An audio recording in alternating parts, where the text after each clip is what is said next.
Today, we're cracking open the world of bone fractures, types, causes, and nursing interventions.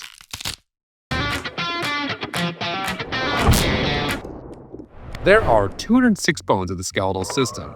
These bones give us our body, shape, strength, and power.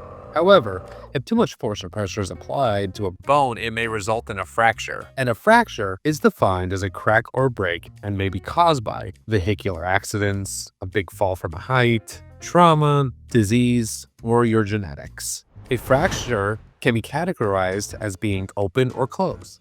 An open fracture, where the bone breaks through the skin, meaning the bone is visible and open to infection. Closed fracture, the bone breaks without piercing the skin, so that's a close call. Closed fractures can be further categorized as compression fracture, where spinal bones are forced together, often due to falls or advanced osteoporosis. Avulsion fracture, a closed fracture where a piece of bone is torn off by a sudden muscle contraction. Now, this is common in young athletes or from injury. We have an impacted fracture, a closed fracture within the same bone caused by pressure on both ends, typically seen in falls and car accidents. They can also be incomplete or complete. Complete fracture, where the bone is separated into two pieces and can be labeled as a transverse fracture, is a straight break across the bone shaft, the transverse plane, the superior and inferior. Then we have an oblique fracture, which is a diagonal or oblique break across the bone. We have a spiral fracture. This is a twisting break, and this is most indicative of child abuse.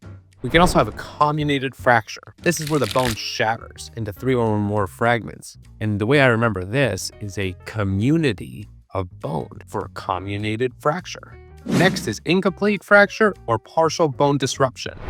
This can be a hairline fracture, which is just a minor crack that doesn't fully break the bone and is often caused by mild injury. Then we have greenstick fractures, another partial or incomplete fracture that is common in children, where one side of the bone breaks because children's bones are very flexible. Think of glow sticks for greenstick fracture because children love glow sticks and they have a minor bend, they're very flexible, and they don't break all the way when you crack them. Now, keep in mind that simple fractures when a bone is broken into 2 fragments is labeled as complete or incomplete. For remembering fractures, signs, and symptoms, remember the mnemonic fracture to identify a potential fracture. F is fragment movement, you have that crepitus. A reduced motion appears odd, such as the shortening of a hip or leg. Color changes, we could have that bruising. T is it's tender to the touch. U for unusual sounding, such as that crackling and crepitus again. R for redness, erythema, and E for edema, which is why we want to elevate. Here are the other nursing interventions you can do for your patients. Number 1 is immobilize. You don't want to damage it further. Splint the area above and below the fracture. Now, if it's open, we want to cover that up and control that bleeding. Apply pressure, use stale dressings for open fractures, and elevate the extremity again. And for swelling management, apply ice to reduce that inflammation and decrease that swelling too. Don't forget to apply ice. And lastly, our pain management. We can pretty much just monitor and give medication for pain and assess how it's working. Thanks for watching. If you found this video useful, don't forget to like, share, and subscribe for more medical information.